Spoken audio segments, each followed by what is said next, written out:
Hello and welcome to our midweek conversation at First Baptist Sweetwater, where we strive to be the first responders of God's love. My name is Jerry Hendricks, and I'm in Studio A with my good friend and co-worker, Teek Hamilton. Hi, Jerry. Hello, Teek. It is summertime officially. You got hot. This week, we are not going to talk about how cool it is outside like it has been forever. Because we feel like it's our fault that it turned off hot. Maybe so. We were too excited. Yeah, looking too forward to it. But hey, it does make it feel like it's summer, though. Yes, it does. The humidity is amazing. It is a bit of a shock, but I do look forward to everything about summer. I like it. Yeah. So, been a busy day so far. I don't know if y'all know this, but we record on Tuesdays, and that's our staff meeting day, and get to talking about different things that are ahead. And we're kind of at that place where we know that we're not all going to be together much over the last few weeks. So, we're trying to figure out how things keep moving forward while we're doing each of our ministry areas, or taking care of our ministry areas. But we're looking forward to this summer, and June is the busiest month that we have in terms of activities. It really is. Everything kind of falls in there. We get it before everybody leaves. June is when most people have like summer school and things like that, so they're kind of stuck here through June, and we can get our stuff done. Yeah, and then we had meetings last night, and you shared with us about the upcoming youth ministry games. Yep, we are having the opening ceremonies this Thursday night, which when this post will be tomorrow night at 6 o'clock, and going to have a mystery dinner, so it'll be fun. Yeah, I guess you can't tell us about the mystery dinner. Touche. It is themed. It's kind of like with Block Party with camp. You know, you're expected to show up dressed and ready for the theme. The theme is Olympic Games. Yeah. So showing up ready for that, and then we'll have pictures, and then they have a menu that has all kinds of items on it that are not food items. Yeah, I've never done one of those. You were reading about that the other night, or sharing about that, and I've never done one of those. But they're so much fun. We did an 80s one. The youth hosted it for the adults when I first got here, and it was an 80s theme. And watching some of those adults come back with their 80s clothes on was hilarious. Oh, man. That's it was great. Fun.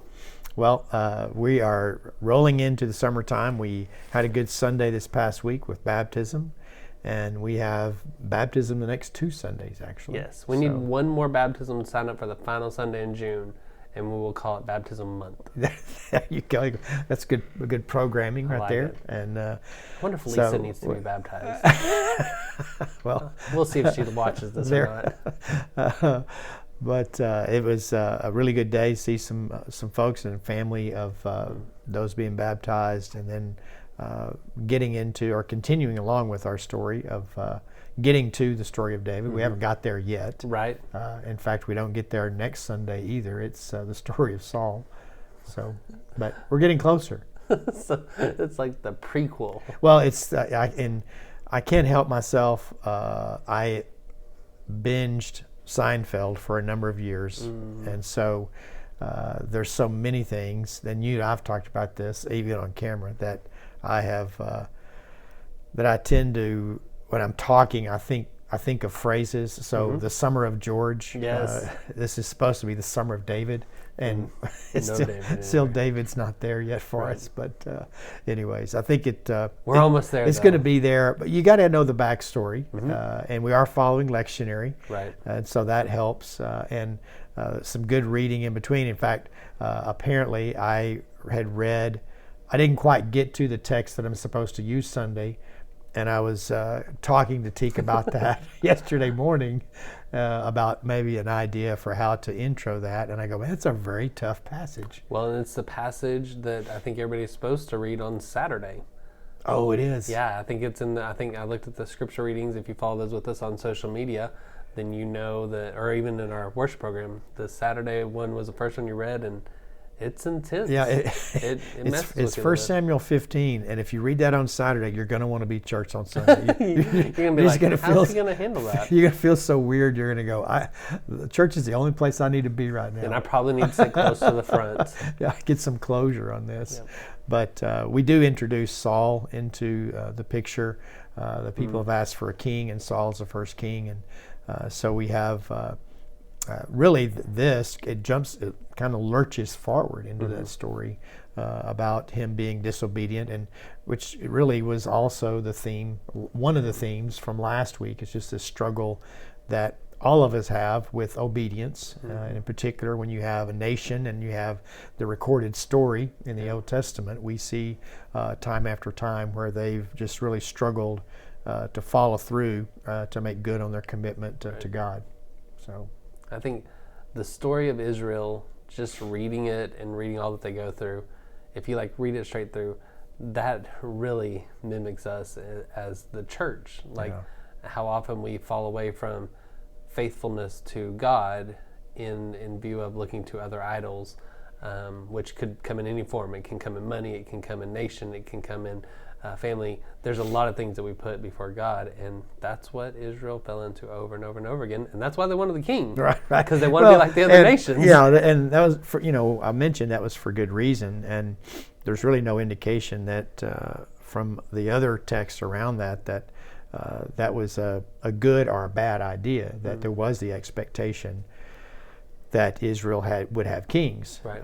From God's encounter with Abraham. And so it wasn't so much that debate as it was, or the debate wasn't so much about whether or not to have a prophet or a judge as they did versus a king. It was more about their stubbornness and their unwillingness. But I think the other thing that struck me is, and I really lean toward making things contemporary.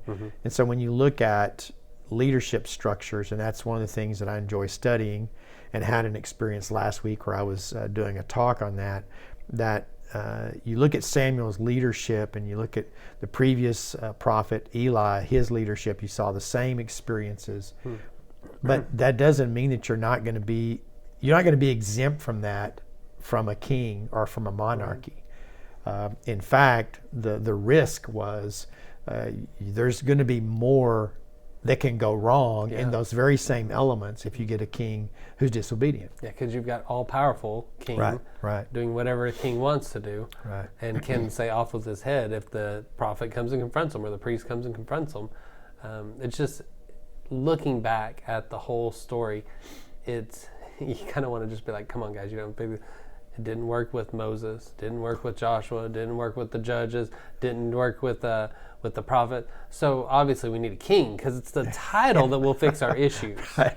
That's a good word there, because I had actually written in my notes somewhere that it's called positional leadership, that the title is strictly the position or the role, but it doesn't necessarily mean that a person's a leader. Right. And but I didn't go down that road. That was a little bit too much of a leadership exclusive talk. But that did pop in my mind when I was going through that.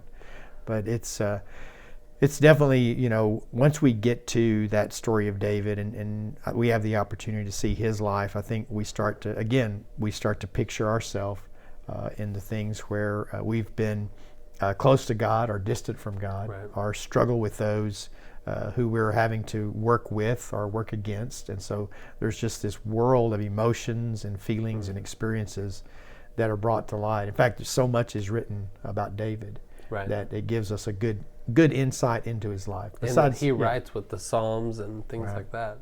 Gives us a peek into that. Well, and so hopefully through the experience, we have the opportunity to kind of, step aside ourselves and look at the things that are going on in our life. And I know I've been able to do that, I think, more intensely since pandemic. Really developed a really good pattern and routine for that, and kind of broadened my journaling experience.